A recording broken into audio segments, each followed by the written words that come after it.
விஜயர்கள் வழக்கம் போல் மாநாடுக்கு வந்துட்டார். அந்த புனந்தினி வேன் இருக்கு இல்லையா, அந்த வேன் மேலே ஏறி நின்று பேச ஆரம்பிச்சிட்டாரு.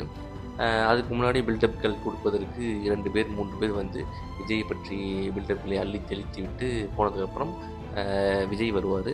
இதுக்கு முன்னாடி வந்தவங்க வந்து விஜய்க்கு முன்னாடி வந்தவங்க விஜயை பற்றி பில்டப் பண்ணுவாங்க. விஜய் வந்து தன்னைத்தானே பில்டப் பண்ணிப்பார். இது வழக்கமாக நடக்கிறது தான். அதே போல் வந்து இது டெல்டா ஏரியா இல்லையா, தஞ்சாவூர் இல்லையா, களஞ்சியம் இல்லையா, அதனால் பச்சை துண்டை அணிந்து விஜய் வந்து விட்டார். ஏன் என்று வசனங்கள் பேச ஆரம்பிச்சிட்டாரு.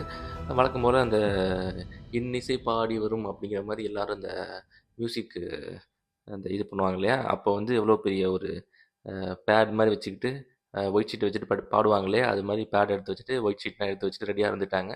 அதை பார்த்து பார்த்து விஜய் படிக்க ஆரம்பிச்சார். கொஞ்சம் நேரம் கொஞ்சம் தூரமாக இருந்தாலும் எட்டி எட்டி பார்க்கறது கஷ்டமாக இருக்குன்னு சொல்லி கையிலே மடித்து கையில் வச்சுட்டு பேச ஆரம்பிச்சார் விஜய்.